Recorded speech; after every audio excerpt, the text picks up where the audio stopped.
జరిగింది. ఏంటి ఆ సందర్భం అంటే, ఒక వ్యభిచార స్త్రీ ఆయన ముందుకు వచ్చినప్పుడు చాలామంది ఆనాటి ధర్మం ప్రకారం ఏం చెప్పారు అంటే, ఆ స్త్రీ వ్యభిచారం చేసింది కాబట్టి రాళ్లతో కొట్టి చంపేయాలని చెప్పారు. జాగ్రత్తగా వినండి, పిల్లలు గొడవ పెట్టదు. ఆ స్త్రీ వ్యభిచారం చేసింది కాబట్టి రాళ్లతో కొట్టి చంపేయాలని చెప్పి ధర్మం చెప్పింది. కానీ అదే క్రీస్తు ప్రేమ ఏం చేసిందంటే, ఆ స్త్రీని క్షమాపణ ఇచ్చింది. క్షమించి ఆవిడని చంపకుండా ప్రతి ఒక్కరిని కూడా దూరం చేసింది. ఆయన ఏమన్నాడంటే, మీలో పాపము లేనివాడు మొదట రాయి వేయండి అన్నాడు. ఏమన్నాడు? మీలో పాపము లేనివారు మొదట రాయి వేయండి. రాళ్ళు పట్టుకున్న ప్రతి చేయి కూడా రాళ్ళను విడిచిపెట్టాయి. అంటే ఎందుకు ఆ రీతిగా జరిగిందంటే, దెర్ ఇస్ నన్. నిజంగా నీతిమంతులైన వారు, పాపము లేని వారు ఎక్కడ కూడా లేరు. పాపము లేని వారు ఎవరు లేరు కాబట్టి అది జరగలేదు. ఆ రోజు దేవుని ఇచ్చినటువంటి కృపాగుణం, లేదా దేవుడికి ఉన్నటువంటి యొక్క ప్రేమ, దేవుడికి ఉన్నటువంటి యొక్క క్షమాపణ గుణం, అది మనం ఈరోజు నేర్చుకోవాల్సింది. సో మీరందరికీ చెప్తూ ఉన్నాను, జాగ్రత్తగా వినండి. ఆ నీల్ ఆర్మ్స్ట్రాంగ్ అనేటువంటి వ్యక్తి చెప్పిన రీతిగానే మనిషి చంద్రుడి మీదకో లేదా ఆ యొక్క మండలానికి వెళ్ళడం పెద్ద గొప్ప కాదు, కానీ ఆ దేవుడే, ఎందుకంటే ఆ దేవుడే కదా తయారు చేసింది. ఈ సృష్టిని తయారు చేసిన వాడు ఆయనే, మనిషిని తయారు చేసిన వాడు ఆయనే. సృష్టిని నోటి మాటతో సెలవిచ్చాడు, అవి జరిగాయి. మనుషులను నేల మంటితో తీసుకొని తయారు చేశాడు, అది కూడా జరిగింది. అవన్నీ చేసిన వాడు ఆయన. కానీ ఆయనే మన కోసం ఈ యొక్క భూమి మీదకి చనిపోవడానికి రావడమే నిజమైన క్రిస్మస్. అందుకే ఈరోజు మనం ఇక్కడ ఉన్నాం. కాబట్టి జాగ్రత్తగా వినండి.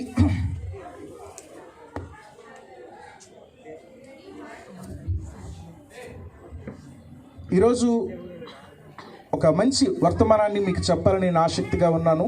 జాగ్రత్తగా ఒకసారి బైబిల్ గ్రంథం ఉన్నవారు దయచేసి ఫిలిప్పీయులు 2వ అధ్యాయము 5 నుంచి 11 వచనాల వరకు తెరిచి ఉంచినట్లయితే ఒక మంచి మాటలు అక్కడ మనకు కనబడుతూ ఉన్నాయి. మనం చదివి ఎవరైనా వినిపిస్తే ఇంకా మంచిది.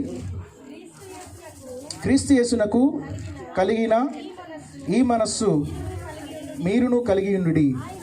ఆయన దేవుని స్వరూపము కలిగిన వాడై ఉండి దేవునితో సమానముగా ఉండుట విడిచిపెట్టకూడని భాగ్యమని ఎంచుకొనలేదు, కానీ మనుషుల పోలికగా పుట్టి దాసుని స్వరూపమును ధరించుకొని తనను తానే రిక్తునిగా చేసుకున్నాను. అక్కడికి ఆగుదాం.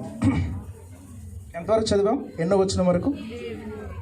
7వ వచనం వరకు చదివాం. 5 నుంచి 7 వచనాలు ఒక్కసారి జాగ్రత్తగా వినండి. ఈరోజు క్రిస్మస్ అంటే ఎందుకు సెలబ్రేట్ చేసుకుంటాం? ఏదో డబ్బులు ఎక్కువై అందరినీ ఆహ్వానించి భోజనాలు పెట్టి పంపించరు. క్రిస్మస్ అనేది ఎందుకు చేసుకుంటామంటే, ఆ యొక్క భారము క్రైస్తవులకు ఉంటుంది. ఏంటి అంటే, నా స్నేహితులు ఉన్నారు, నా బంధువులు ఉన్నారు, అందరూ బాగానే ఉన్నారు, మాతో అంత సరదాగా ఉంటూ ఉన్నారు, కానీ చనిపోయిన తర్వాత మేమందరం కూడా పరలోకానికి వెళ్తాం అన్నటువంటి ఒక నమ్మకం క్రైస్తవులకు మాత్రమే దేవుడిచ్చాడు. ఎందుకంటే ఈ లోకంలో పుట్టి మనుషుల కోసం మరణించి తిరిగి లేచి గొప్ప నిరీక్షణ మా అందరికీ ఇచ్చాడు. ఎవరంటే ప్రభు అయినటువంటి యేసుక్రీస్తు. ఆ నిరీక్షణ కలిగి ఉన్న మేము ఈరోజు మాతో ఉన్నటువంటి ఈ యొక్క సంబంధులు కానీ లేదా స్నేహితులు కానీ, మా చుట్టూ ఉన్నవారే మీరంతా కూడా ఇంత సరదాగా ప్రతి ఒక్కరం కూడా ప్రతి కార్యక్రమంలో కలిసి వెళ్తూ ఉన్నాం.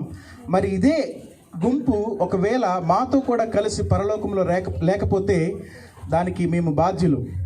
సమాధానం చెప్పవలసిన వారుగా, క్రైస్తవులుగా, క్రీస్తును నమ్మిన వారుగా మేమే ఉంటాము. కాబట్టి మీరు కూడా ఆ యొక్క మంచి వార్తను తెలుసుకొని, దేవుడు మన కోసమే ఈ లోకానికి వచ్చాడు, నా కోసం చనిపోయాడు అన్న గొప్ప సత్యాన్ని తెలుసుకొని మీరు కూడా మాతో పాటు కలిసి పరలోకంలో ఉండాలని మా యొక్క ఆకాంక్ష. కాబట్టి మాత్రమే ఇటువంటి కార్యక్రమాలు, కూడికలు పెడుతూ ఉన్నాం.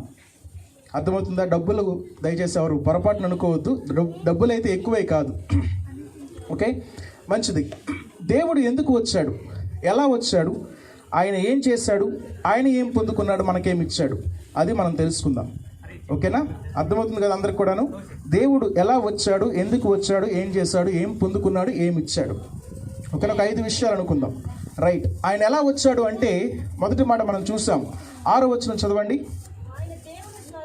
ఆయన దేవుని స్వరూపము కలిగిన వాడై ఉండి దేవునితో సమానముగా ఉండుట విడిచిపెట్టకూడని భాగ్యమని ఎంచుకొనలేదు, కానీ మనుషుల పోలికగా పుట్టి దాసుని స్వరూపము ధరించి తనను తానే రిక్తునిగా చేసుకున్నాడు. చూడండి ఎంత గొప్ప మాట అది. దేవుడు ఆ మహిమను, అనగా ఆయన దేవుడై ఉండి కూడా దానిని విడిచిపెట్టకూడని భాగ్యమని తలంచుకొనక అంత సౌభాగ్యం కూడా మన కొరకు విడిచిపెట్టి ఈ లోకానికి వచ్చి తనకు తాను రిక్తునిగా చేసుకున్నాడు. అంటే ఏమీ లేనివాడుగా, హీ ఎంప్టీడ్ హిమ్సెల్ఫ్ అని దేవుని యొక్క వాక్యం సెలవిస్తూ ఉంది. అంటే ఏమీ లేనివాడిగా, ఒక దీనుడిగా ఈ లోకానికి వచ్చాడు. ఏదో గొప్పవాడిగా రాలా. చాలామందికి మన దేశంలో ముఖ్యంగా దేవుడు అనే కాన్సెప్ట్ వినిన ప్రతిసారి దేవుడు అంటే ఒక సూపర్ న్యాచురల్ బీయింగ్, ఒక సూపర్స్టిషియస్ మ్యాన్గా ఉండాలి. అర్థమవుతుందా? అందుకనే చాలామంది చిత్రకారులు ఏం చేశారంటే దేవుడిని ఎవరు చూడలేదండి. దేవుడిని చూసిన ఏ ఒక్కరు కూడా బ్రతకరు. వింటున్నారా? దేవుడిని చూసిన ఏ ఒక్కరు కూడా బ్రతకరు. కానీ చిత్రకారులు ఏం చేశారంటే దేవుడు అంటే ఒక సూపర్ న్యాచురల్ బీయింగ్ కాబట్టి, సూపర్స్టిషియస్గా ఉండాలి కాబట్టి చిత్రకారులు చాలా రకాలుగా చిత్రాలు వేస్తూ ఉంటారు. అది ఏ మతమైనప్పటికీ దేవుడిని చూసిన వారు నిజంగా లేరు. మనం కొలుస్తున్న ప్రతి ప్రతిమ కూడా, మనం కొనియాడుతున్న ప్రతి ప్రతిమ కూడా ఏదో ఒక చిత్రకారుడు చిత్రీకరించింది. దేవుడిని చూసి ఆ ప్రతిరూపాన్ని గీసింది మాత్రం కాదు. అర్థమవుతుందా? కాబట్టి దేవుడు తనను తాను తగ్గించుకొని మన కోసం వచ్చాడు, ఈ లోకానికి వచ్చాడు. తనను తాను రిక్తునిగా చేసుకుని ఈ లోకానికి వచ్చాడు. కాబట్టి ఆయన వచ్చిన తర్వాత ఏం చేశాడు అన్నది మనం తెలుసుకోవాలి. ఎందుకోసం వచ్చాడు అనేది కూడా తెలుసుకోవాలి. అదే నిజమైన క్రిస్మస్. అప్పుడు మాత్రమే మన జీవితంలో నిజమైన ఆనందం ఉంటుంది. ఎవరిని పడితే వారిని కొలవడం అంటే, నేను డైరెక్ట్గా చెప్తున్నానని మీరేమనుకోవద్దు. అందరినీ దేవుడు అనలేం. కానీ మన యొక్క దురదృష్టం ఏంటి అంటే దేవుడికి మనిషికి తేడా లేకుండా ఈరోజు సమాజం అయిపోయింది. నిజమండి ఇది. ప్రతి ఒక్కరిని దేవుడు చేస్తూ ఉంటాం, ప్రతి వస్తువుని దేవుడు చేస్తూ ఉంటాం. దేవుడు అంటే ఆ వస్తువుని తయారు చేసిన వాడు. ఎవడైనా క్రియేటర్ ఉన్నాడు, ఒక క్రియేటెడ్ బీయింగ్. ఈ సెల్ ఫోన్ ఉంది అంటే దీనంతటి స్వతహాగా రాలేదు. There is somebody behind it, right? దీన్ని క్రియేట్ చేసిన వాడు ఒక ఆయన ఉన్నాడు. ఆయన క్రియేట్ చేస్తేనే ఇది పుట్టింది. మనము కూడా ఒకరి చేత తయారు చేయబడితేనే మనం వచ్చాం. ఈ సత్యాన్ని గ్రహించాలి. సైన్స్ చెప్తున్నట్టు కోతి నుండి మానవుడు వచ్చాడు కాదు. ఇట్స్ అన్ ఎవల్యూషన్ థియరీ అంటారు. ఆ థియరీ అనేది అలా వెళ్తూ ఉంటుంది తప్ప మనిషి దగ్గరికి వచ్చి ఎండ్ అయిపోయింది కాబట్టి ఆ థియరీ ఫెయిల్ అయిపోయింది. ఎవల్యూషన్ అంటే అర్థం ఏంటండి? It has to be continued. అర్థమవుతుందా? అది జరుగుతూ ఉండాలి. బట్ మనిషి అనే ఒక లాస్ట్ స్టేజ్ వచ్చేసరికి అక్కడ ఆగిపోయింది. అండ్ ప్రాబబ్లీ డార్విన్ ఒక్కడే కోతి నుంచి పుట్టి ఉండొచ్చు, మనం ఎవరం కాదు. ఓకేనా? మనల్ని దేవుడు మాత్రమే తయారు చేశాడు. కాబట్టి we have to agree that. ఎందుకంటే దేవుడు చేశాడు. మన కంటి ముందు కనబడుతున్న ఇంత గొప్ప సృష్టి అంతా కూడాను ఏదో దాని ఒక బిగ్ బ్యాంగ్ థియరీ ద్వారా వచ్చేసింది అంటారు కొంతమంది స్టూడెంట్స్. నో, ఒక బిగ్ బ్యాంగ్ థియరీ ద్వారా అంటే ఒక పెద్ద విస్ఫోటనం ద్వారా ఈ సృష్టి అనేది పుట్టింది అంటారు. నో, ఒక చిన్న సెల్ ద్వారా ఈ యొక్క సృష్టి అంతా పుట్టింది అంటారు. నో, జరగదు. It's impossible. అందుకే science may contribute to the Bible but cannot control the Bible అంటారు. బైబిల్ని దాని చేతిలోకి తీసుకొని కంట్రోల్ చేయడం సైన్స్ వల్ల కాదు. ఏదో కొంతవరకు తోడ్పాటుని అందించగలదు బైబిల్లో ఉన్న ఫ్యాక్ట్ని డిసైడ్ చేయడానికి. అర్థమవుతుందా? కాబట్టి జాగ్రత్తగా వినండి. దేవుడు ఈ లోకానికి వచ్చాడు అంటే ఆయన గొప్పవాడు, ఆయన నీతిమంతుడు, పాపము లేనివాడు, పరిశుద్ధుడై ఉండాలి. ప్రతి ఒక్కరిని మనం దేవుడు అనలేము. అర్థమవుతుందా? ఇక్కడ ఉన్న ప్రతి ఒక్కరిని డాక్టర్ అనలేము, ప్రతి ఒక్కరిని కలెక్టర్ అనలేము. సపరేషన్ ఉంటుంది, అవునా కాదా? ఒక్కొక్కరు ఒక్కొక్క వృత్తిలో ఉంటారు. డాక్టర్ అంటే రోగమును నయం చేసిన వాడే డాక్టర్. అర్థమవుతుందా? ఒక ఎమ్మెల్యే, ఒక ఎంపీ, ఎంతమంది క్లాసిఫికేషన్స్ ఆఫ్టర్ ఆల్ మనుషులకే ఉన్నప్పుడు దేవునికి ఉండదా? నిజమైన దేవుడు ఎవరో తెలుసుకోవడానికి ఎందుకు మనము ఆలోచించమన్నది నా ప్రశ్న. ఈరోజు లోకంలోకి దేవుడు వస్తూ ఉన్నాడు. ఆయన మనతో ఉన్నాడు. మనందరినీ తయారు చేసిన దేవుడు ఆయన. నిజంగా ఇది గొప్ప అనుభూతి అండి. ఇది పొందిన వారికి మాత్రమే తెలుస్తుంది. ఏదో ఈ మాటలు నాకు కాదు అని పెచ్చవని పెట్టిన వారికి అర్థం కాదు. దేవుని కార్యం మన హృదయంలో జరిగితే ఖచ్చితంగా ఈ మాటలు మనం విని స్వీకరిస్తాం. ఓకేనా? జాగ్రత్తగా వినండి. సో ఎందుకు వచ్చాడు అంటే మనుషుల పాపములను తొలగించడానికి వచ్చాడు. జాగ్రత్తగా వినండి. మనుషుల పాపమును తొలగించడానికి నేను ఎందుకు అన్నానంటే, కొంతమంది అనుకుంటారు పర్లేదండి మనుషుల పాపం పోవడం అంటే మాకు చాలా ఉన్నాయి, చాలా విధాలుగా మేము పాపాన్ని పోగొట్టుకోగలం అంటారు. మనుషుల మార్గమును మాత్రమే ఎంచుకోగలరండి. జాగ్రత్తగా వినండి. మనుషులు ఏ మార్గాన్ని ఎంచుకోగలరు? మరలా మనుషుల ద్వారానే. అంటే నీవు బురదలో ఉన్నావు, మరొక బురదలో ఉన్నవాడిని నువ్వు తీసుకొస్తానంటూ ఉన్నావు. కుదరదు. ఒక పాపి ఉన్నాడంటే పరిశుద్ధుడైతేనే ఆ పాపిని రక్షించగలడు. అవునా కదా? నేనున్నాను, నేను పాపిని అనుకోండి, ఈ అబ్బాయినో లేకపోతే అమ్మగారిని ఎవరిని రక్షించలేను, ఎందుకంటే నేను అందులోనే ఉన్నాను. అర్థమవుతుందా? నేను బురదలో ఉండి ఇంకో బురదలో ఉన్నవాడిని బయటికి ఎలా లాగలను? No, impossible. కాబట్టి మనము రక్షించబడాలి అంటే ఎవరు ఉండాలి? ఒక పరిశుద్ధుడు ఉండాలి. మానవులందరూ పాపులే, పాపము లేనివి ఎవరు లేరని బైబిల్ గ్రంథం సెలవిస్తూ ఉంది. దీన్ని ఇంతవరకు కాదు అన్న మగాడు పుట్టలేదు. డైరెక్ట్గా మాట్లాడుతున్నాను, ఇంతవరకు దీనిని కాదండి, నేను పాపిని కాదు, నేను నీతిమంతుడిని అన్నవారు ఎవరు కూడా పుట్టలేదు ఇంతవరకు. అర్థమవుతుందా? ఎవరు పుట్టలేదు. ఎందుకు ఈ మాట అన్నానంటే, మనిషి తన జీవితంలో పాపము మాత్రమే చేస్తూ పుట్టాడు. చిన్నప్పటి నుంచి కూడా పాపములోనే ఉంటున్నాడు. చిన్నపిల్లలైతే పాపం ఎందుకు ఉంటుందండి? మీరు మరీ చెప్తున్నారు. తల్లి గర్భములోనే, నా తల్లి పాపములోనే నన్ను కన్నది అన్న మాటలు కూడా బైబిల్ గ్రంథంలో మనకు కనబడుతూ ఉన్నాయి. భక్తులు చెప్తూ ఉన్నారు. అయితే నేను అనుకునేవాడిని, అయినా చిన్నపిల్లలకి పాపం ఎలా తెలుస్తుంది? చిన్నపిల్లల వాళ్ళు పాపం ఎలా తెలుస్తుంది? ఎల్కేజీ యూకేజీ చదివిన వాళ్ళకి పాపం ఎలా తెలుస్తుంది? కానీ ఆడికి ఏం తెలుసు అంటే, పక్కోడి రబ్బర్ తీసేయడం తెలుసు, పక్కోడి పెన్సిల్ తీసేయడం తెలుసు. ఎంతమంది తీసారు ఇందులో చిన్నప్పుడు? చెప్పండి. నేను తీసాను, టు బి ఫ్రాంక్. నేను కంపాస్ బాక్స్లో ఎత్తేసాను. పెన్సిల్ రబ్బర్లు ఒక్కటే కాదు, మొత్తం ఎత్తేసాను. అంటే ఎందుకు చెప్తున్నానంటే, ఆ చిన్న వయసులో వాడికి ఎవరు చెప్పారు ఇది తప్పు అనే సంగతి అది తెలియపోవచ్చు, కానీ తప్పు మాత్రం చేస్తున్నాడు. So we have to agree the fact. మనము చిన్న వయసు నుంచి ఎవరికి చెప్పకపోయినా, అరే పక్కోడి రబ్బర్ తీసేయి అని ఏ తల్లిదండ్రులు చెప్పరు, పక్కోడి పెన్సిల్ తీసేయి అని ఏ తల్లిదండ్రులు చెప్పరు, కానీ తీస్తాడు. ఎందుకు తీస్తాడు అంటే, అది స్వభావం. పాప స్వభావం మనిషిలో చిన్నప్పటి నుంచే ఉంది. చాలామంది ముందు ఒక మాట చెప్పాను కదా, దేవుడు లోకములు ఎందుకు అవతరిస్తాడు? దుష్ట శిక్షణ, శిష్ట రక్షణ అనే మాట చెప్పాను. అంటే దుష్టులను శిక్షించడానికి, మంచివారిని రక్షించడానికి. అయితే మంచివాడు ఎవడు? అది నా ప్రశ్న. ఎవరు లేరండి, మంచి వాళ్ళు ఎవరు కూడా లేరు. ప్రతి ఒక్కరిలో ఎంతో అంతో పాపం ఉంటుంది. అయితే మన అజ్ఞానం కొద్దీ మనం చేసే కొన్ని పనులు చెప్తాను మీకు, జాగ్రత్తగా వినండి, చాలా బాగుంటుంది కొన్ని విషయాలు. ఇప్పుడు పాపము చేసిన తర్వాత కొంతమంది తప్పులు చేస్తారు. ఆ తప్పుకి ప్రాయశ్చిత్తం పొందాలని అన్నదానం పెడతాం. మరికొంతమంది మొక్కుబడులు చేస్తారు. అన్నిట్లో ఉన్నాయి, అందరిలో ఉన్నాయి, అన్ని మతాల వారిలో కూడా ఉన్నాయి. ఏదో ఒక రూపం మారుతుంది అంతే. ద వే దే యాక్ట్ అది డిఫరెంట్గా ఉంటుంది అంతే, బట్ ఉన్నాయి. అంటే దేవునితో బిజినెస్ స్టార్ట్ చేస్తాం.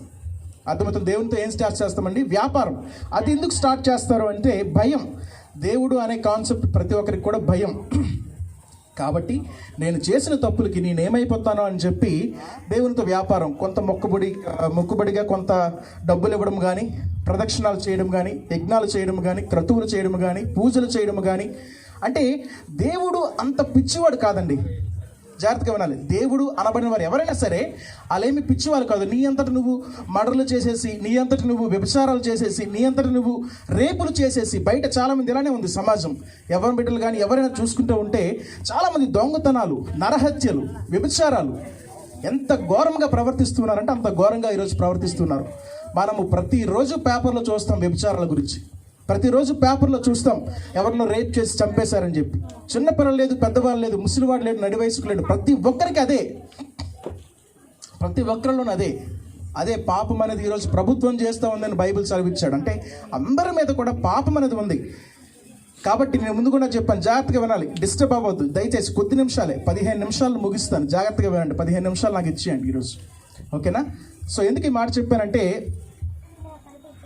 మనిషిలో ఉన్నటువంటి పాప స్వభావం పోవాలి తప్ప వాడు చేసిన పాపానికి ఏదో ఒక పని చేసి దానికి ప్రాయశ్చిత్తాన్ని పొందలేడు.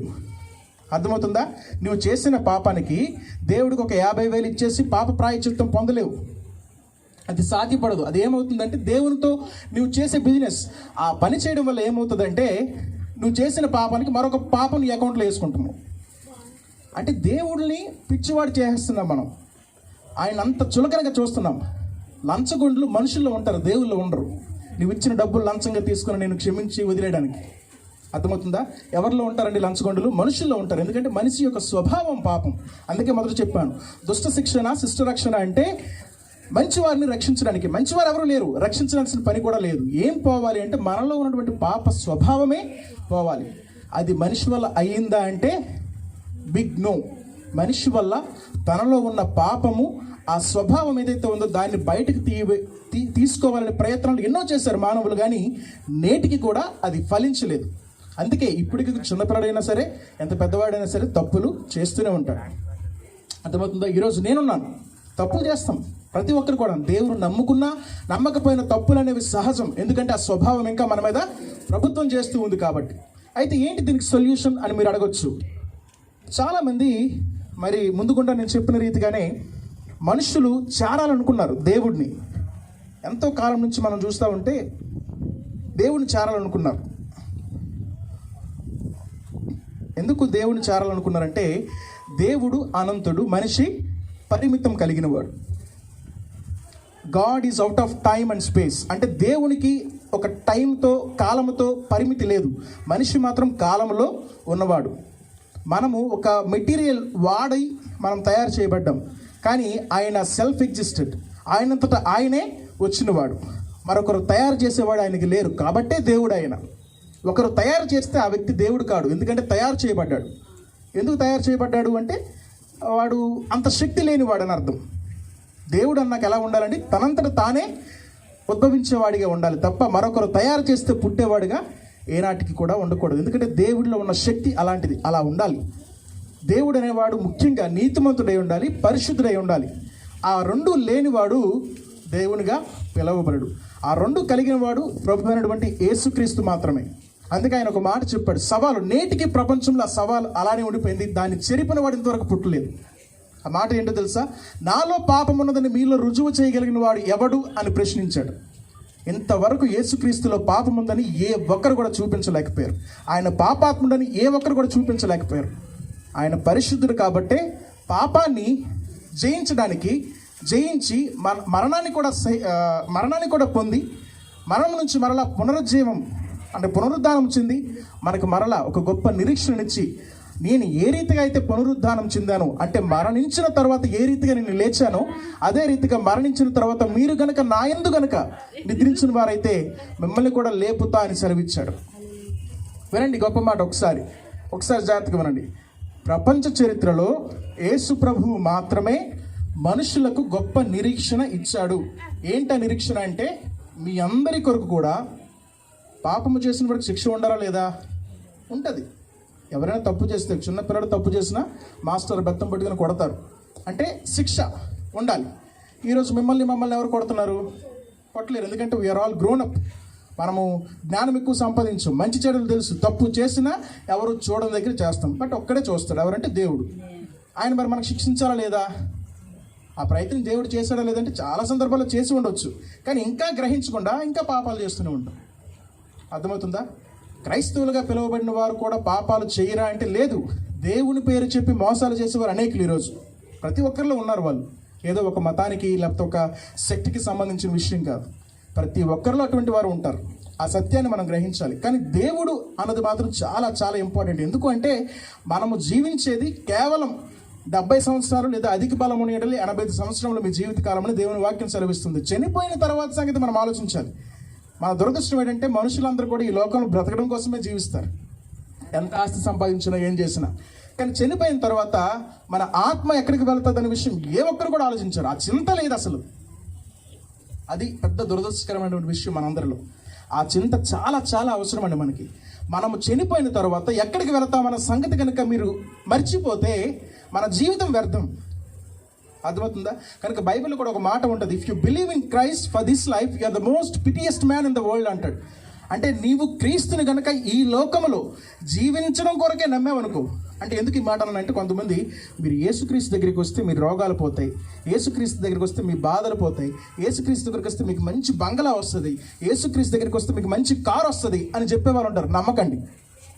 అర్థమవుతుందా? నమ్మకండి. ఎందుకంటే అది సత్యము కాదు. సువార్త అంటే యేసుక్రీస్తు నా పాపముల నిమిత్తము ఈ లోకములో పుట్టి మరణించి తిరిగి లేచిన మృత్యుంజయుడు. అది నిజమైన సువార్త. అది చెప్పిన వారికి నమ్మండి. అది నమ్మిన వారు పరలోక రాజ్యం చేరుతారు. యేసుక్రీస్తు నామములో నేను పాపిని, నన్ను క్షమించి నాదా నీ సన్నిధికి నన్ను చేర్చుకో అని ప్రార్థించిన వాడు మాత్రమే పరలోక రాజ్యం వెళ్తాడు. మరెవ్వరికి కూడా సాధ్యపడదు. చాలామంది అనుకోవచ్చు, ఎందుకు పేరను చాలా మార్గాలు ఉన్నాయండి పరలోకం వెళ్ళడానికి. మోక్షం సాధించాలంటే చాలా ఉన్నాయి. నేను ఈ విధంగా చేస్తాను, ఆ విధంగా చేస్తాను చెప్పాను కదా. మనం ఎన్ని చేసినా అవన్నీ దేవునితో చేసే డీలింగ్స్. నీ స్వభావం మారాలి, నీ మనసు మారాలి. దేవుడు కోరుకునేది అది. అవి మారకుండా నేను డబ్బులు ఇస్తాను, ప్రదక్షిణలు చేస్తాను, యోగాలు చేస్తాను, అది చేస్తాను, ఇది చేస్తానంటే అవ్వదు. ఎందుకంటే మనం లోపల మారాలి, బయట కాదు. మనం బయట చేసే పనులు దేవుడికి అవసరం లేదు. లోపల మారితే దేవుడు సంతోషిస్తాడు. అర్థమవుతుందా? దేవుడు సంతోషించే పని మనందరం కూడా చేయాలి. రైట్. ఇప్పుడు మనం ఎవరు తెలుసుకుందామంటే దేవుడు ఎలా వచ్చాడని చూసామా లేదా? తనకు తాను రిక్తునిగా చేసుకొని. కొంతమంది అంటారండి, మరొక విషయం ఇది కూడా చెప్తున్నాను, మాది అయితే ఎప్పటి నుంచో ఉందండి, కొన్ని వేల సంవత్సరాల క్రితం నుంచి ఉన్నాయి. మీది అలా కాదు, జస్ట్ 2000 years బ్యాక్ అంటారు. నో, అక్కడ ఏమని రాసింది? దేవుడు తనకు తాను రిక్తునిగా చేసుకుని మనుష్య రూపిగా అవతరించినప్పుడు 2000 సంవత్సరాలు. అర్థమవుతుందా? ఈ భూలోకానికి అవతరించి 2000 సంవత్సరాలు అయింది తప్ప 2000 సంవత్సరాలు నాటిది కాదు. ఆయన దేవుడై ఆది నుంచి ఉన్నవాడు. ఆది నుంచి ఉన్న దేవుడు, ఆది యందు వాక్యమే ఉన్న దేవుడు కృపాసక్తి సంపూర్ణంగా మీ మధ్య నివసిస్తూ ఉన్నాడని దేవుని వాక్యం సెలవిచ్చింది యోహాను పత్రికలో. అర్థమవుతుందా? కాబట్టి ఆయన శరీరధారిగా మన మధ్యకి వచ్చాడు. దేవుడు అంటే శరీరం ఉండదండి. దేవుడు అంటే ఎవరు? ఆత్మ. ఆత్మకి ఆకారం ఉండదు. అర్థమవుతుందా? ఆత్మకి ఆకారం ఉండదు. దేవుడు అనేవాడు ఆత్మ అయి ఉండి మన మధ్య నివసించడానికి శరీరము ధరించి వచ్చాడు. ఒక మనుషుల మధ్య జీవించడానికి ఆయన మనిషిగా వస్తేనే మనం ఆయన్ని విశ్వసిస్తాం. ఆయనకు గోస్ట్ లాగానో లేకపోతే ఇంకో విధంగా వచ్చాడు అనుకోండి, భయపడతాం. దగ్గరికి కూడా రానేం, రాళ్ళతో కొట్టి చంపేస్తాం. అయినా చంపేశారనుకోండి, ఎందుకంటే అది ఆయన ప్రణాళికలో జరగాలి కాబట్టి. ఒక నీతిమంతుడు, ఒక పరిశుద్ధుడు మీ కొరకు ఈ లోకానికి వచ్చి మరణిస్తాడని ముందుగుండా ఆయన గురించి ప్రవచనాలు చెప్పబడ్డాయి. ఆ ప్రవచన నెరవేర్పుగానే క్రీస్తు ఈ లోకానికి వచ్చాడు. మనందరి పాపముల నిమిత్తము ఆయన చనిపోయాడు. అయితే మీరు ఒక ప్రశ్న వేయచ్చు, అవును ఆయన వచ్చి చనిపోవలసిన అవసరం ఏంటి? అంతే కదా, ఆయన వచ్చి చనిపోవలసిన అవసరం ఏంటి? ఆయన చనిపోతే ఆయన రక్తంలో పరిశుద్ధ రక్తం అంటున్నారు. ఆయన రక్తంలో మనమందరం ఎలా బాగుపడ్డాం? ఆయన రక్తంలో మనమందరం ఎలా శుద్ధి చేయబడ్డాం? ఆయన రక్తంలో మనము నీతిమంతుడికి ఎలా మార్చబడ్డాం? ఆయన రక్తంలో మనము కనుక విశ్వసిస్తే, ఆయన యందు కనుక విశ్వాసము పొందితే మనము పరలోక రాజ్యం ఎలా వెళ్తాం? ఇది ఎలా అండి సాధ్యం? మీరు చెప్తున్నారు, మేము ఎలా నమ్మాలి అని అనొచ్చు. రైట్, ఒక మాట చెప్తాను. ఏంటి ఆ మాట అంటే, దేవుడిని చేరుకోవాలనే ప్రయత్నము ఎప్పటిది కాదండి. మనుషులు ఎప్పటి నుంచో చేస్తూ ఉన్నారు తెలుసా? దేవుడు చేరుకోవాలని మనుషులు ఎప్పటి నుంచో ప్రయత్నాలు చేస్తూ ఉన్నారు. బాబు మాట్లాడకండి. ఎప్పటి నుంచో ప్రయత్నాలు చేస్తూ ఉన్నారు. అర్థమవుతుందా? ఆ ప్రయత్నాలు ఏంటి అంటే, చాలామంది యాగాలు చేశారు, పూజలు చేశారు, యజ్ఞాలు చేశారు, క్రతువులు చేశారు. ఒకటి కాదు, చాలా చేశారు. అందులో కొన్ని చూసుకున్నట్టయితే అశ్వమేధ యాగము, అజామేధ యాగమని, ఇంకంతేకాకుండా గోమేధమని, వాసియాగమని, నరమేధమని, ఇట్లా చూస్తే రాజసూయ యాగమని చాలా చేశారు. మీకు తెలుసు కదా, ఇవన్నీ విని ఉంటారు అప్పుడప్పుడు. అశ్వమేధ యాగం అంటే, అశ్వం అంటే గుర్రాన్ని చంపేవాళ్ళు. ఎందుకు అంటే పాపానికి ప్రాయశ్చిత్తం పొందడానికి. ఇంకంతేకాకుండా చాలామంది భక్తి మార్గాన్ని అనుసరించేవారు. మంచిగా భక్తి చేస్తే దేవుని చేరుకుంటామని. మోక్ష మార్గం అని ఒకటి ఉంటుంది, భక్ష్య మార్గం అని ఉంటుంది, జ్ఞాన మార్గం అని ఒకటి ఉంటుంది. ఇవన్నిటిని కూడా అనుసరించారు. మనుషులు ఏ ప్రయత్నము చేయలేదని కాదు, వీటన్నిటిని కూడా ప్రయత్నించి ఏ ఒక్కరు కూడా మనుషులను దేవుడిని చేరుకోలేకపోయారు. అర్థమవుతుందా? జ్ఞాన మార్గాన్ని అనుసరించారు, భక్తి మార్గాన్ని అనుసరించారు, మోక్ష మార్గాన్ని అనుసరించారు. ఇవన్నీ చాలా మార్గాలు అయితే ఉన్నాయి. కానీ ఏ మార్గము గుండా వెళ్ళినా సరే దేవుడిని చేరుకోలేకపోయారు. అందుకే దేవుడు చెప్పాడు, నేను మాత్రమే మార్గమై ఉన్నాను అన్నాడు. ఆయన నమ్మితేనే మనం పరలోక రాజ్యం వెళ్తాం, లేకపోతే వెళ్ళం. అయితే ఇంతమంది బయట ఉన్నవారు చూస్తే ఆనాటి కాలం నుంచి నేటి వరకు చాలామంది కూడా ఏం చేశారండి? ఈ యాగాలు చేశారు, పూజలు చేశారు, క్రతువులు చేశారు. ఎంతోమంది ఋషులు, అర్థమవుతుందా, అలా ఉండిపోయారు దీక్షలలో. కానీ దేవుని చేరుకోలేకపోయారు. ఇదంతా వాళ్ళు చేసిన ప్రయత్నం. ఆ ప్రయత్నం అంతా వ్యర్థమైంది. ఎందుకంటే దేవుడు వారి దగ్గరికి దేవుడు కరగలేదు. ఎందుకంటే వాళ్ళు చేస్తున్నారు, కానీ లోకంలో పాపం అనేది పెరుగుతూనే వస్తుంది. అవునా కాదా? ఒకనాటి కాలానికి ఈనాటి మనుషుల యొక్క ఆలోచనకి ఎంత తేడా ఉందండి. మన తండ్రుల దగ్గరికి వెళితే, ముత్తాతల దగ్గరికి వెళితే, ఆనాటి కాలంలో ఇటువంటి వినడానికి చాలా రేర్. ఏవి? బయట జరుగుతున్న మర్డర్లు కానీ, రేపులు కానీ, వ్యభిచారాలు కానీ, ఇవన్నీ చాలా తక్కువ చూసేవాళ్ళం ఆ రోజుల్లో. చాలా తక్కువ. పేపర్ చదివితే చాలా జ్ఞానం వచ్చేదండి ఆ రోజుల్లో. ఈరోజు పేపర్ చదివితే లేదు జ్ఞానం అనేది. ఇవి ఎక్కువ సంపాదిస్తాం. ఇలా చేశాడు దొంగతనం, అలా చేశాడు దొంగతనం, ఇవి ఎక్కువ తెలుస్తాయి మనకి. మరొక దొంగతనం ఆలోచన వాడికి ఇంకా ప్రోత్సాహం అది. అర్థమవుతుందా? సో ఇది ఈరోజు మనం పేపర్లో చూస్తూ ఉన్నాం. ఆనాటి కాలంలో వేరేగా ఉండేది. అంటే ఆనాటి నుంచి ఈనాటికి చూస్తే మనుషుల్లో ఏం కలిగిందంటే ఈ యొక్క ధనాపేక్ష కానీ, ఈ యొక్క లోభాలు కానీ ఇవి ఉంటాయి కదా. మదమత్సరములు, అరిషడ్ వర్గాలను జయించిన వాడే నిజమైనటువంటి మనుష్యుడు. అరిషడ్ వర్గాలను జయించిన వాడు ఈ లోకంలో ఎవరు లేరు, యేసుక్రీస్తు తప్ప. మానవుడిగా ఈ లోకానికి వచ్చి మానవులైనటువంటి అరిషడ్ వర్గాలు అంటే తెలుసు కదా, కామ, కోద, లోభ, మతమత్సరములు అనేవి ఉంటాయి కదా. వాటిని జయించిన వాడు ఎవరైనా ఉన్నారంటే ప్రభు అయినటువంటి యేసుక్రీస్తు తప్ప ఇంకెవరు కూడా జయించలేదు. అర్థమవుతుంది? ఏదో ఒక సమయంలో మనం అందరం కూడా మోహానికో, క్రోధానికో, కోపానికో, దేనికో ఒక దానికి మనం అందరం కూడా బానిసలమే.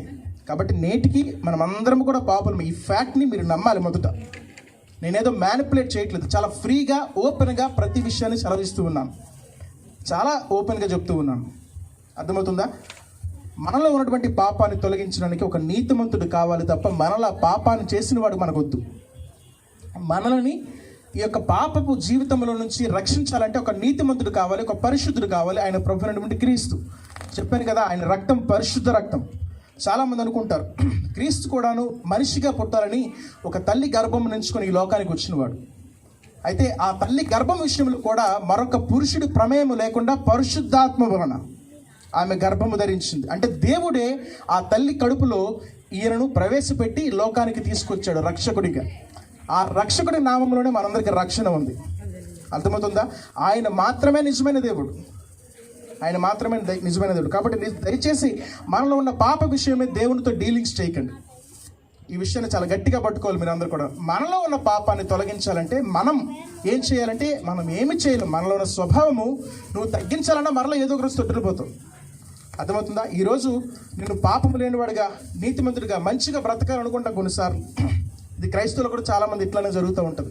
వాళ్ళ పాపం చాలా ఉదయం లేకనే బైబిల్ తీసి చదువుతారు, మోకరించి ప్రార్థన చేస్తారు. ఒక 3 days ఆ ఇంపాక్ట్ వల్ల ఉంటుంది. ఒక 3-4 days, ఒక 1 week ఉంటుంది ఆ ఇంపాక్ట్. అదే ప్రారంభిస్తారు. మళ్ళీ ఏదో ఒక రోజు సాతాను చేత పట్టబడి పడిపోతారు. మరలా అదే వ్యవహారం, అదే పాపం. కాబట్టి ఒక బిలీవర్ అనేవాడు కంటిన్యూస్ సిన్నర్గా ఉండకూడదు. అర్థమవుతుందా? సిన్నింగ్ బిలీవర్స్ అంటారు. అంటే ఇంగ్ ఫామ్ ఎందులో వాడతామంటే కంటిన్యూస్ టెన్స్లో ఇంగ్ ఫామ్ అనేది వాడతాం. సో సిన్నింగ్ బిలీవర్ అన్నారు అంటే దాని అర్థం ఏంటంటే ఆయన నిరంతరం పాపము చేసేవాడిగానే ఉంటారు. అలా ఉన్న వాళ్ళు ఎవరు కూడా క్రైస్తవులు కాదు. వారు పాపము చేసిన వారు ఎవరు కూడా క్రైస్తవులు కాదు. నువ్వు చేసిన పాపానికి ప్రాయశ్చిత్తం పొంది ఏడ్చి దేవుని ఎదుట మొదలు పెట్టుకుని క్షమాపణ కోరావు అనుకో, నువ్వు నిజమైన క్రైస్తవుడు. ఎందుకంటే నీకు తెలుసు నీవు పాపివని. నిన్ను రక్షించాలంటే దేవుడు మాత్రమే రక్షించగలగని కూడా తెలుసు. అర్థమవుతుందా? ఒక లెటర్ మనం రాస్తామండి. ఒక లెటర్ రాసేటప్పుడు అవతల వాడి అడ్రస్ కరెక్ట్గా రాస్తేనే వాడికి చేరుతుంది. ఆఫ్టర్ ఆల్ మనుషులైన మనకే ఇంత క్లారిటీ ఉన్నప్పుడు చనిపోయిన తర్వాత అక్కడికి వెళ్ళాలనుకుంటున్నాం కదా, ఎంత క్లారిటీ కావాలని దేవుని విషయంలో, అవునా కదా? నువ్వు ఒక అడ్రస్ రాస్తావు, పలానా వ్యక్తికి వెళ్ళాలనుకున్నావు, ఆడి పేరు రాస్తే వెళ్తావా, నీ పేరు రాస్తే వెళ్తుందా? ఆయన పేరే రాయాలి. కాబట్టి దేవుని మార్గం కూడా అలాంటిదే. నిజమైన దేవుడు ఎవరు తెలుసుకుంటేనే, ఆయనకి మొరపెడితేనే ఆ స్వరం అక్కడికి వెళ్ళి దానికి సంబంధించిన ఆన్సర్ నీకు మరలా వస్తుంది. అర్థమవుతుందా? ఆయన మాట్లాడేవాడు. బైబిల్లో కూడా ఈ మాటలు ఉంటాయి. నోరుండి మాట్లాడలేని వాడు కాదు ఆయన, చెవులుండి వినలేని వాడు కాదు ఆయన, ముక్కుండి వాసన చూడలేని వాడు కాదు ఆయన, కళ్ళుండి చూడలేని వాడు కాదు ఆయన. అర్థమవుతుందా? కాబట్టి ఆయన ప్రతి విషయంలో క్లారిటీ కలిగిన దేవుడు. ఆయన ఈ లోకానికి వచ్చాడు, ఈ సర్వము ఆయన చేశాడు, మనుషులను ఆయన చేశాడు. ప్రతిదీ ఆయనకు తెలుసు. మనుషులు ఏ రీతిగా పాపంలోకి వెళ్తారో కూడా తెలుసు. కానీ మనిషికి ఒక ఫ్రీ విల్ అంటూ దేవుడు ఇచ్చాడు. మొదట అదే వాళ్ళు కోల్పోయారు. దేవుడు వద్దు అని చెప్పిన పండుని మొదట చేయబడిన ఆది మానవులు తిన్నారు. తిన్న తర్వాత ఈ లోకంలోకి పాపం వచ్చింది. ఆజ్ఞ అతిక్రమమే పాపం అని దేవుని వాక్యం సెలవిస్తూ ఉంది. అంటే దేవుడిచ్చిన ఆజ్ఞను మీరితే అదేమవుతుందండి? పాపం అయిపోతుంది. ఆ పాపము నేటికి మనుషులలో ప్రభుత్వం చేస్తూ ఉంది. ఇప్పటికీ కూడా అదే ప్రభుత్వం చేస్తూ ఉంది. కాబట్టి దయచేసి క్రీస్తుకు కలిగినటువంటి మనస్సుని మనం కలిగి ఉన్నాం. అక్కడ మనం చూసాం 5-11 వచనాలు మనం ఏమేమి చూస్తామంటే, మొదటిది ఆయన ఎలా వచ్చాడని చూసాం. తనకు తాను రిక్తునిగా చేసుకుని మన మధ్యకు వచ్చేసాడు. అంతేకాకుండా ఎందుకు వచ్చాడు అంటే మనుషులను, అర్థమవుతుందా, శరీరధారిగా మన మధ్యకు వచ్చి మనలను కాపాడడానికి వచ్చాడనే విషయం కూడా మనం చూసాం. చెప్పాను కదా, ఆయన రక్తం పరిశుద్ధమైనటువంటి రక్తం అండి. ఆయన రక్తం ఎటువంటిది? పరిశుద్ధమైన రక్తం. ఆ రక్తములు తప్ప మరి ఏ రక్తములో కూడాను పాప విమోచన లేదు. చాలామంది ఎందుకు కోస్తారు కోళ్ళు, గొర్రెలు, మేకలు? అశ్వమేధ యాగం ఎందుకు? నరమేధ యాగం ఎందుకు? చిన్న పిల్లలను కూడా రీసెంట్గా చాలా సందర్భాల్లో నరికేశారు బలులని చెప్పి. ఎందుకు కోస్తారో తెలుసా? బలిలు దేనికోసం? ఆ బలులు దేనికోసం అంటే రక్తాన్ని చిందిస్తారు, రక్తాన్ని ప్రోక్షిస్తారు. రక్త ప్రోక్షణం జరగడం ద్వారా వాడికి పట్టిన దోషం పోద్ది అంటాడు. వాడికి పట్టినటువంటి ఆ యొక్క పాపం ఏదైతుందో అది పోద్ది అంటాడు. నో, మనుషుల రక్తం వల్ల ఏది జరగదు, జంతువుల రక్తం వల్ల ఏమీ జరగదు. ఒక పరిశుద్ధుడి రక్తం చిందించబడుతున్న నీలో ఉన్న పాప రక్తానికి విమోచన దొరుకుతుంది, లేని ఎడల దొరకదు. అది నీతిమంతుడైనటువంటి పరిశుద్ధుడైనటువంటి యేసుక్రీస్తు వల్ల మాత్రమే సాధ్యమైనటువంటి విషయం. కాబట్టి దయచేసి దేవుని విషయంలో ఏ ఒక్కరు కూడా పొరపాటు పడకండి. మనం చేసిన తప్పులకి దేవుని దగ్గరికి వెళ్ళి మనం ఏదేదో డీలింగ్స్ అయితే చేయొద్దు. ఈ మాట మొదటి నుంచి నేను చెప్తూ ఉన్నాను. తప్పులు చేసేది మనం చుట్టూ వెళ్ళి ప్రదక్షిణాలు చేస్తాం, డబ్బులు ఇస్తాం, అది చేస్తాం, ఇది చేస్తాం. ఒకటి కాదు, యజ్ఞాలు చేస్తాం, యాగాలు చేస్తాం, పూజలు చేస్తాం, క్రతువులు చేస్తాం. ఇవన్నీ చేసి దేవునితో ఏం చేయడానికి? బిజినెస్సా? వెండు దేవుడు అంత పిచ్చోడండి దేవుడు. నువ్వు తప్పు చేసింది నీ లోపల భావం, బయటికి మాత్రం ఏం చేస్తున్నావు అంటే పూజలు చేస్తున్నావు. నాకు తెలిసిన వ్యక్తులు చాలా ఉన్నారండి, ఎందులోనే కాదు ప్రతి ఒక్కరు బయట చూస్తాం మనం. ఇది మారాలి. మన మనస్సు మారితేనే క్రీస్తు యేసును కలిగిన ఈ మనస్సును మీరును కలిగి ఉండండి. దేవుడిది ఎంత గొప్ప మనసు అంటే అంత గొప్ప మనసు. మదర్ తెరీసా మీ అందరికీ తెలుసు, అవునా కాదు? మదర్ తెరీసా మీ అందరికీ తెలుసు. ఒకరోజు మదర్ తెరీసా ఆ యొక్క కలకత్తా నగరానికి వెళ్ళిన తర్వాత కొంతకాలం ఉండి మరలా తిరిగి వెళ్ళిపోతుంది. ఇదంతా నాకు వద్దులే అని చెప్పి ట్రైన్లో రిటర్న్ వెళ్ళిపోతూ ఉండగా ఒక చిన్న సన్నివేశాన్ని చూసింది. ఏంటి సన్నివేశం అంటే, ఎక్కడో ఒక పెద్ద ఫంక్షన్ అయింది.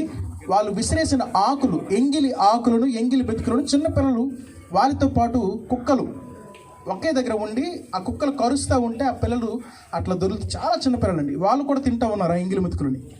ఆ ఎంగిలి మెతుకులు వాళ్ళు తింటూ ఉంటే పక్క నుంచి కుక్కలు వచ్చి వీటిని కరిసి ఆ పిల్లల్ని దూరం పెట్టి అవి తింటూ ఉన్నాయి. ఆ సిచ్యువేషన్ చూసింది, ట్రైన్ దిగిపోయింది. అంటే హృదయ విదారకమైనటువంటి పరిస్థితి అది. అది చూసి చెలించిపోయింది. దేవా ఏంటి ఈ పరిస్థితి, ఎందుకు ఈ పిల్లలకి ఇటువంటి పరిస్థితి ఇచ్చావని చెప్పి దిగి ఆ నాటి నుంచి ఇటువంటి పిల్లలందరినీ దగ్గర తీసుకొని, వింటున్నారా, మదర్ తెరీసా ఏం చేసిందండి? ఇటువంటి అనాథ పిల్లలని దగ్గరికి తీసుకుని వాళ్ళ కోసం భిక్షాటన ప్రారంభించింది. అడుక్కొని తిని మరి ఆ డబ్బులని పిల్లలకి పెట్టింది. అది మదర్ తెరీసా అంటే. ఆ మనసు ఎక్కడదమ్మా నీకంటే, ఇది నాలో ఉన్నటువంటి క్రీస్తు జరిగించిన కార్యం అని చెప్పింది. దేవుని స్తోత్రం కలుగును. మరొక సన్నివేశం చెప్తాను. ఆవిడ ఈ భిక్షాటన కార్యక్రమంలో ఒక గొప్ప వ్యక్తి దగ్గరికి వెళ్ళింది. ఆయనకి చాలాసేపటి నుంచి ఆ విండో దగ్గర, అంటే కారులో నుంచి అడుగుతూ ఉంది, ఏదైనా ఇవ్వండి అని చెప్పి అడుగుతూ ఉంటే కొద్దిసేపు అయిన తర్వాత ఆ వ్యక్తి ఏం చేశాడంటే ఆ మిర్రర్ని డౌన్ చేసి క్యాండిల్ నుంచి నోట్ల నుంచి తు అని ముఖం మీద ఊసాడు. అయినా ఏం చేసిందంటే ఇలా తుడుచుకొని, అయ్యా నాకైతే ఇది సరిపోద్ది, కానీ పిల్లల కోసం ఏదైనా వెయ్యండి అన్నది. అంటే ఆమె జీవితానికి ఇది నాకు చాలు, మీరు నాకు ఇచ్చింది, కానీ పిల్లల కోసం ఏదైనా వేయగలిగితే వేయండి అన్నది. అంటే అంత తగ్గింపు స్వభావం ఎలా వచ్చిందంటే దేవుని వలన. ఆ దేవుని మనసు ఈవిడ కలిగి ఉంది కాబట్టి మరొక మనుషులకు సాయం చేయడానికి ముందుకు వచ్చింది. అర్థమవుతుందా? ఆవిడ చెప్పిన మాట అండి, ఇది కులదీప్ నయ్యర్ గారు, ఆయన ఫాదర్ ఆఫ్ జర్నలిజం అంటారు. ఆయన పేరేంటండి? కులదీప్ నయ్యర్, జర్నలిస్ట్ ఆయన. ఆయన చెప్పిన మాట ఏంటంటే, ఒకరోజు మదర్ తెరీసా చాలా ఎస్టాబ్లిష్డ్ అయిపోయింది. ఆవిడ తాలూకా ప్రస్థానం అంతా కూడా చాలా మందికి తెలుసు. ఆ కలకత్తా నగరానికి వెళ్ళి ఆవిడ ఆఫీస్ దగ్గరికి వెళ్ళినప్పుడు బయట ఒక నన్ను చూసి, మరి మేడం గారు లోపల పనిలో ఉన్నారని, మీరు వెయిట్ చేయండి అని చెప్పింది. దాదాపు వెయిట్ చేయమని చెప్పి, ఎంత పెద్ద జర్నలిస్ట్ కూడాను గంటన్నర కాలం బయట వెయిట్ చేశారు, కానీ ఇంకా ఆవిడ రావట్లేదు. అసలు ఏం చేస్తుంది ఈవిడ, నాకు అసలు రెస్పెక్ట్ ఇవ్వట్లేదని చెప్పి ఆయన ఏం చేశారంటే పరిగెట్టి వెళ్ళి లోపలికి వెళ్ళాడు. ఆవిడ ఏం చేస్తుందని చూసి అలా చూస్తూ ఉండిపోయాడు, నిశ్చేష్టుడు అయిపోయాడు. అంతే, మాటలు రాలేదు నోటి నుంచి ఆయన. అక్కడ చూస్తున్న సిచ్యువేషన్ ఏంటో తెలుసా? మదర్ తెరీసా ఒక కుష్టు రోగిని తన ఒడిలో పడుకుని పెట్టి కాడుతున్నటువంటి ఆ పుండ్లు ఉంటాయి కదండి, దాని నుంచి బయటకు వస్తున్న చీమును నెత్తురును తుడుస్తూ, ఆ చిన్న, అంటే పెద్ద వ్యక్తులే కానీ చిన్న పిల్లలు ఒడిలో పెట్టుకుని వారికి అన్నాన్ని తినిపిస్తుంది, అవన్నీ తుడుస్తూ. ఆ మనసు ఎలా వచ్చింది తెలుసా? దేవుడిచ్చిన మనసు. ఆ మనసు ఎలా వస్తుందంటే మన స్వభావం మారితే వస్తుంది. అర్థమవుతుందా? ఈ రోజులు ఇంట్లో పిల్లలు ఏడిస్తేనే కొట్టేస్తాం మనం. అర్థమవుతుందా లేదా? అంత ప్రేమ, అంత స్వభావము బేసిక్గా మనుషుల్లో ఉండదు, చూపలేం. అంతే.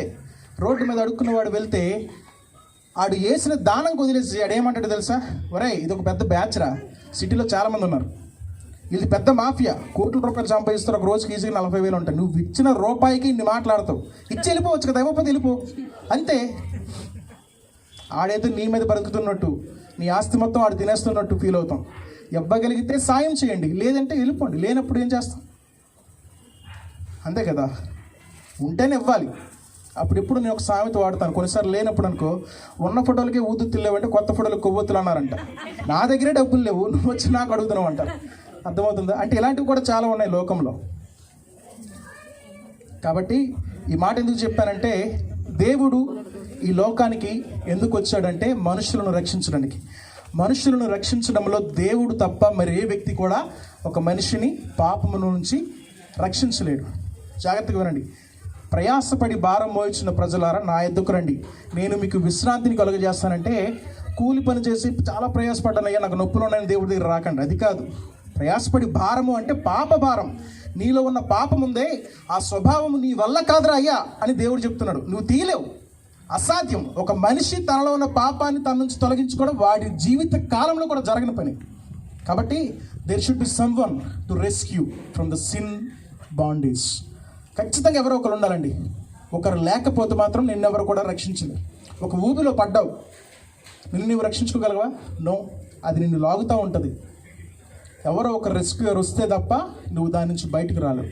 ఈరోజు నిన్ను కాపాడడానికి క్రీస్తు వచ్చాడు. 2000 సంవత్సరాల క్రితం దేవుడై ఉండి, జ్ఞాపకం ఉంచుకోండి, దేవుడై ఉండి ఈ లోకానికి మనిషిగా వచ్చాడు, అవతరించాడు. ఇన్కార్నేషన్. దేవుడై ఉండి మనిషిగా ఈ లోకానికి వచ్చి మన కోసం మరణించి సిలువల్లో శ్రమలు పొంది తిరిగి లేచి ఒకే ఒక మాట చెప్పాడు, నేను మరలా వస్తాను, మిమ్మల్ని తీసుకుని వెళ్తాను.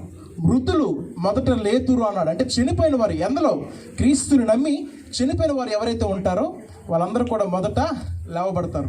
ఇది సత్యం అండి. ఈ రోజు కనుక మనం తెలుసుకోకపోతే ఏదో ఒక రోజు ఆ సిచ్యువేషన్ వస్తుంది. ఆ రోజు గుండెలు బాదుకొని అడగకపోతే నా పేరు మార్చుకుంటా, అప్పుడు వెళ్తూ ఉంటాను నేను. అడగండి, మరి మార్చుకున్నా ఒకటి, మార్చుకోపోయినా ఒకటి. ఇది మాత్రం సత్యం, ఎందుకంటే నేను ఎరిగిన సత్యం ఇది.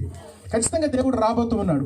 There are 100% historical evidences that Lord has come to this earth. అర్థమవుతుందా? దేవుడు ఈ లోకానికి వచ్చాడని, మనుషుల కోసం జీవించాడు, మరణించాడు, తిరిగి లేచి వెళ్ళిన దేవుడు ఆయన గురించి కొన్ని వందల ఏళ్ల సంవత్సరాల క్రితమే రాబోతూ ఉన్నాడని ప్రవచనాలు నెరవేర్పుకై ఆయన వచ్చిన దేవుడు.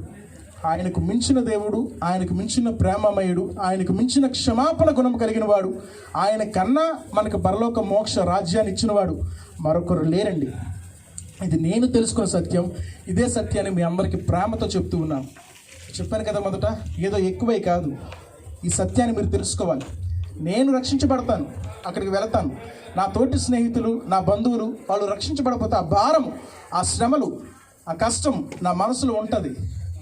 సరే, నేను నా స్నేహితుడిని రక్షించుకోలేకపోయాను, నేనేమో పరలోకంలో ఉంటాను, మోక్షరాజ్యంలో ఉంటాను, వాడు ఎక్కడో నరకంలో ఉంటాడు, ఎందుకంటే క్రీస్తుని నమ్మలేదు కాబట్టి.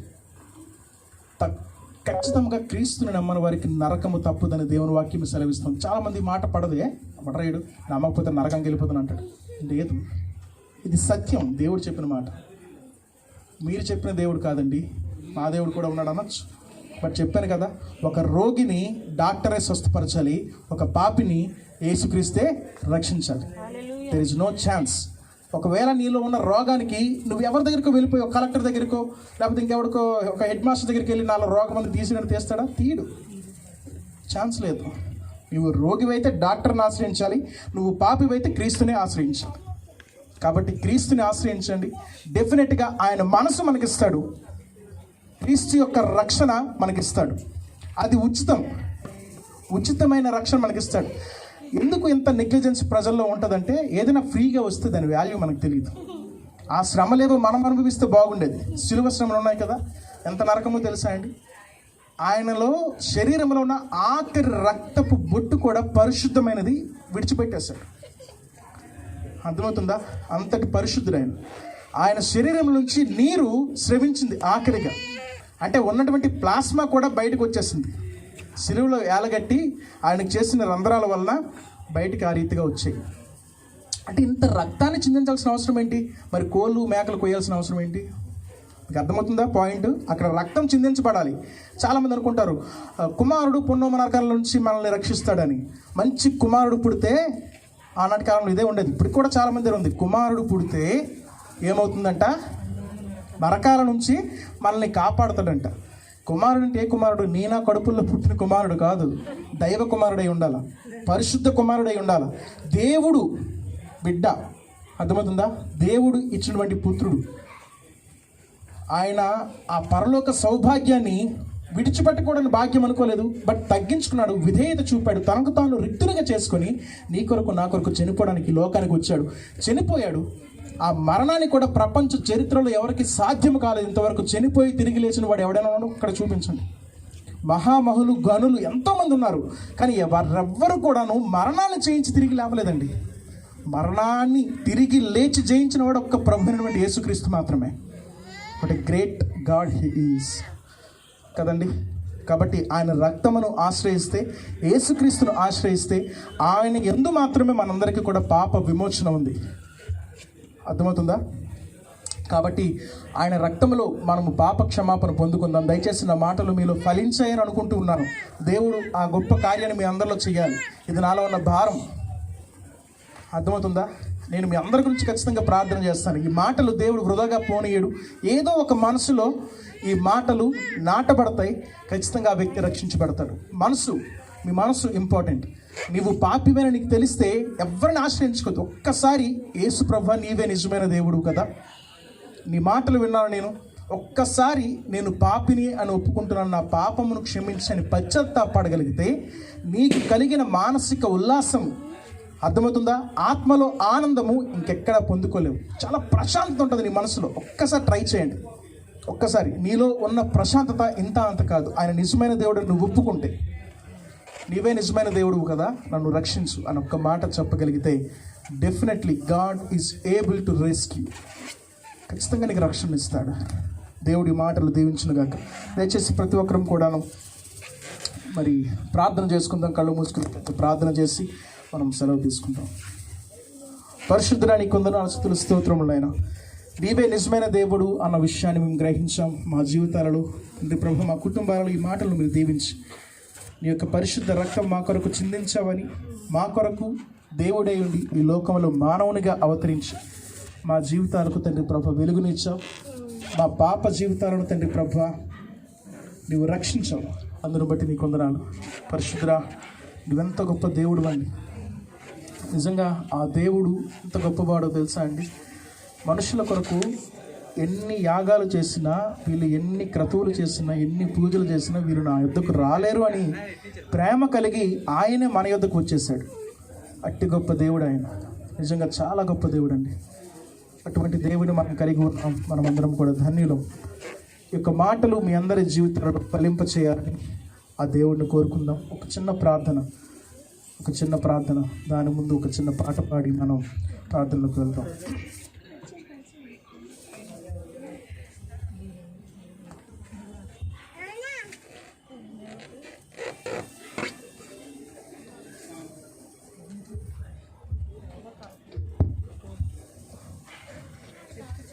ప్రాణం నీ దేహము గతించును, జీవించు ఆత్మై నివసించును. ప్రాణం నీ దేహము గతించును, జీవించు ఆత్మై నివసించును. జీవాధిపతి అయిన యేసయ్యను ఎరిగి ఉంటి నిత్యము జీవము. జీవాధిపతి అయిన యేసయ్యను ఎరుగాకుంటి నిత్యము నరకము. ఈ దినము బహు విలువైన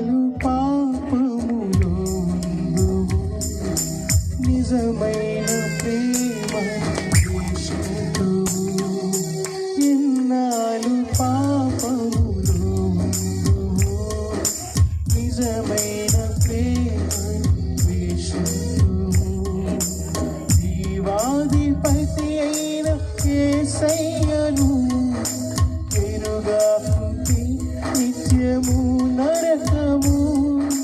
జీవాధిపతి అయిన యేసయ్యను ఎరిగి ఉంటే నిత్యము జీవము. దినము బహు విలువైనది, బహుదినము రాదేమో మరి.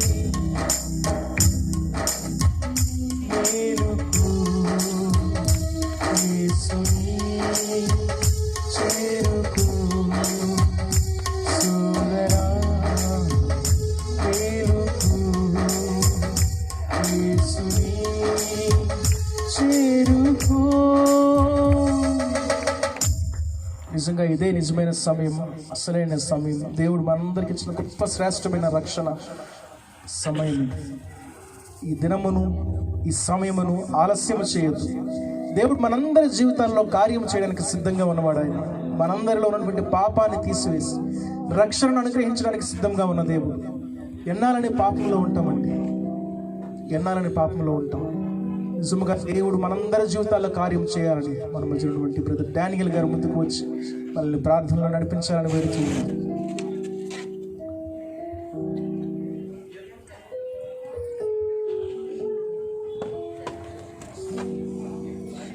పరిశుద్ధ దేవుని వైపు చూద్దాం. ఆయనే మనల్ని పాపం నుంచి రక్షించేవాడు. ఆమేన్. Thank you Jesus. ప్రార్థన చేస్తాం. దయచేసి అందరూ కూడా ఏకీభవించండి. పరిశుద్ధుడా, జీవగల దేవ, దయగల యేసయ్య, ఈ అపారమైన ప్రేమ చేతనైనా ఈ సంతోషకరమైన దినాల్లో మా అందరూ ప్రవేశపెట్టినైనా నాయన అమూల్యమైన మాటలను, శ్రేష్టమైన మాటల ద్వారా మమ్మల్తో మాట్లాడావు. చక్కటి మాటలైనా మీ దాసుల ద్వారా ఎంతో వివరంగా నేను వివరించిన విధానం బట్టి మీ బంగారు బదులకి లేని స్థుతులు స్తోత్రాలు చెల్లిస్తాం తండ్రి. గొప్ప దేవుడు అని, ఈ లోకానికి ఏ విధంగా వచ్చావని, ఎవరి కోసం వచ్చావని ప్రభా, ఈ చుట్టుపక్కల వారు ఇక్కడ ఉన్నవారు అందరూ గ్రహించడానికి, అర్థం చేసుకోవడానికి వివరంగా నాయన వివరించిన సేవకులు ప్రత్యేకంగా పొందాలి తండ్రి. ఈ శ్రేష్టమైన మాటలు ఎంతో విలువైనవి.